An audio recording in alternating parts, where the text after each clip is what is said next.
Assalamualaikum warahmatullahi wabarakatuh. Alhamdulillah kita masih dipertemukan untuk kesempatan pembelajaran bimbingan dan konseling kali ini.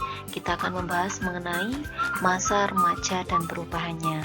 Untuk itu kita mulai pembelajaran ini dengan berdoa. Semoga ilmu yang kita peroleh bisa bermanfaat bagi kita sekalian. Berdoa dipersilakan.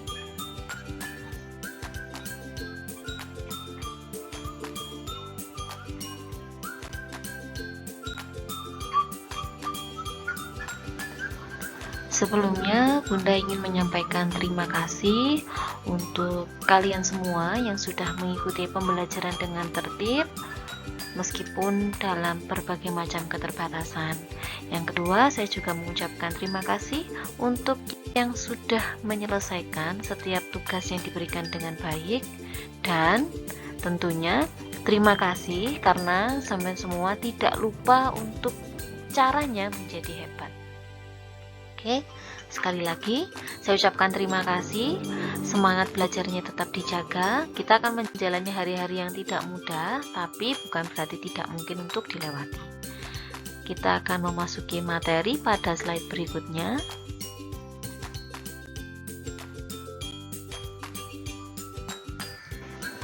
Pada pembahasan masa remaja ini, saya akan mengawali terlebih dahulu dengan pemahaman apa itu yang disebut dengan masa remaja.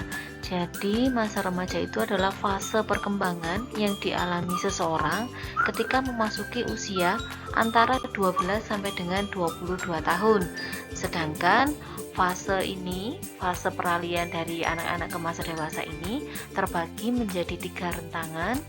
Di remaja awal itu usia 12 sampai 15 tahun, remaja madya di usia 15 sampai 18 tahun, sedangkan di usia 18 sampai 22 tahun itu disebut dengan usia remaja akhir. Nah, untuk sampean yang masih di bangku SMP ini berada di usia rentan usia antara 12 tahun sampai dengan 15 tahun, ini disebut dengan remaja awal.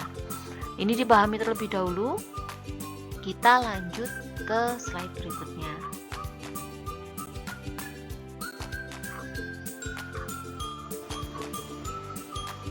Ini yang perlu sampean ingat dalam menjalani fase remaja.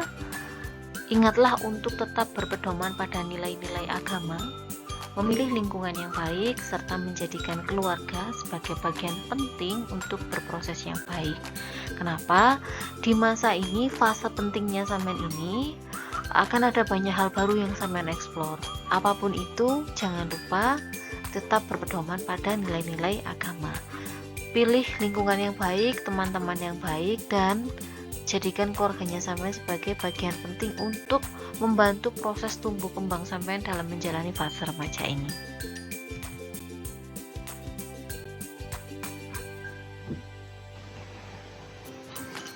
Apa saja sih yang berubah di masa remaja ini?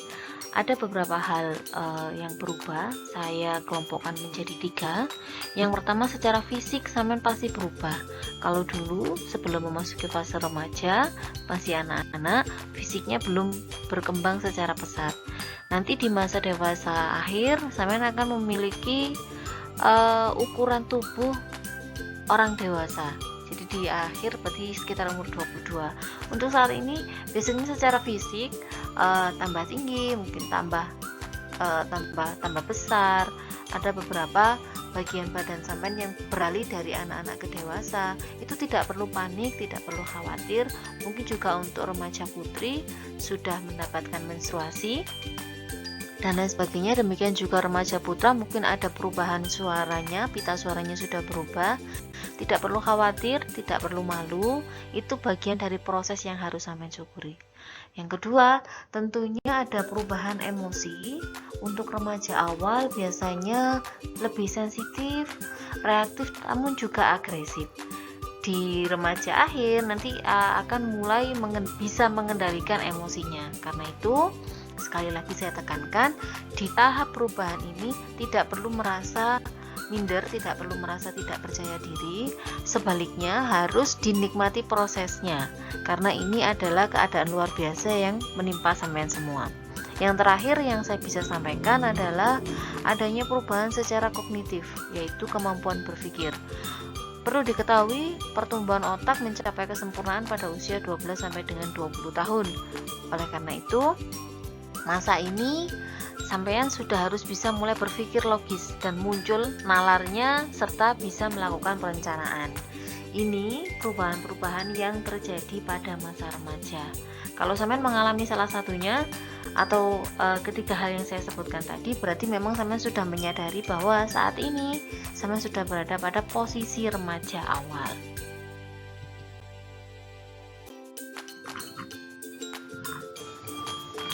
Kenapa sih harus mempelajari mengenai perubahan pada masa remaja? Karena saya ingin sampean semua menemukan bagaimana cara menyikapi perubahan pada masa remaja ini. Caranya seperti apa? Cara terbaiknya adalah menyalurkan energi luar biasa yang sampean miliki saat ini dengan 1. Berpikir positif, 2. Bertindak positif, dan yang terakhir adalah mengendalikan diri. 3 hal ini penting. Kenapa? Sekali lagi saya tekankan, masa perubahan ini sampean akan melakukan eksplorasi, melakukan banyak hal baru, menginginkan untuk tingkat keponya itu tinggi, ingin tahu berbagai macam hal yang baru, ingin mencoba hal-hal yang baru. Tapi harus dilandasi dengan pikiran yang positif, agar nanti tindakannya juga positif dan dikendalikan antara keinginan dengan kebutuhannya. Itu saya bisa berikan tips untuk menyikapi perubahan masa remaja.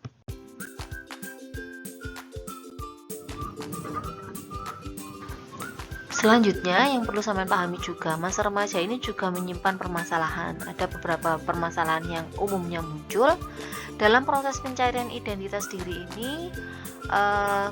Identiknya disebut dengan pencarian jati diri. Sampean akan mencoba berbagai hal baru. Dan ini kalau tidak mendapatkan pendampingan yang baik akan membawa pada keadaan yang merugikan. Oleh karena itu tadi saya di awal menyampaikan, pilih lingkungan yang baik dan kembali kepada keluarga untuk setiap hal yang sampai lewati selama proses fase masa remaja ini. Yang kedua, permasalahan yang umum menghampiri pada masa fase remaja adalah di tengah perubahan badan dari fisik antara dari anak-anak menuju dewasa, ada akan muncul perasaan untuk membandingkan antara apa yang dia miliki dengan orang lain. Jadi memunculkan ketidakpuasan pada body image. Ingat, kepercayaan diri itu penting, tapi kalau berlebihan juga tidak baik. Dan yang lebih berbahaya lagi, kalau di masa transisi ini, di masa perubahan ini, sampean mencobakan hal-hal baru kepada dirinya sampean, tapi justru mendapat dampak negatif. Suatu misal, ada yang mulai mewarnai rambut, ada yang mulai mungkin perawatan yang tidak semestinya dilakukan, belum dibutuhkan saat ini. Itu hati-hati, remaja putra maupun putri. Tingkat kekebalan badannya sampean ada batasnya, tingkat toleransi tubuh kita itu ada batasannya. Jadi untuk mencoba apapun, perhatikan kesehatannya sampean. Yang terakhir mungkin yang bisa saya sampaikan mengenai remaja dan permasalahannya adalah adanya pengaruh rokok, alkohol, dan narkoba. Sekali lagi, untuk yang sudah mencoba dihentikan, yang saat ini masih lanjut saya harap berhenti. Mencoba hal-hal yang tidak diperlukan semacam ini akan berakibat negatif bagi perkembangan masa remajanya sampean. Mungkin untuk saat ini terlihat keren menurut sampean, sebagian juga merasa ingin mencoba dan lain sebagainya, tapi sampean harus paham, sampean harus mengetahui ini belum saatnya mencoba hal-hal yang atau malah tidak perlu sampean lakukan. Jadi misalkan iya bu, saya soalnya melihat, mohon maaf, mungkin ada yang saudaranya merokok, ada yang mungkin ayahnya merokok. Tidak untuk saat ini bagi sampean, apalagi alkohol dan narkoba. Karena di masa tumbuh kembang sampean saat ini, sampean perlu dibekali dengan kehidupan yang sehat biar tumbuhnya bisa maksimal.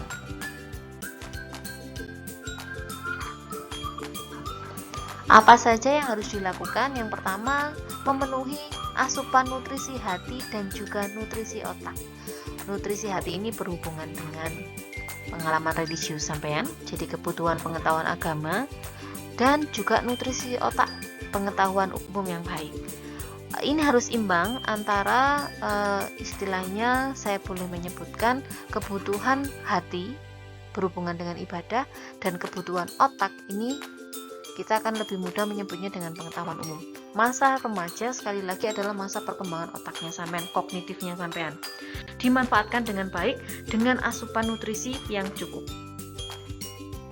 Kedua, jalin komunikasi yang efektif dengan keluarga, sekali lagi dengan Bapak Ibu guru, juga dengan lingkungan yang baik. Di masa remaja sampean akan lebih mempercayai teman-temannya sampean daripada ucapan orang tua, daripada nasihatnya Bapak Ibu guru. Karena itu saya tekankan kembali, pilih teman yang tepat, pilih lingkungan yang baik. Dan yang terakhir, eksplorasi yang positif. Lakukan hal-hal apapun terserah sampean, yang penting positif, dengan cara yang positif juga. Energi yang luar biasa harus dimanfaatkan sebaik-baiknya untuk kemanfaatan.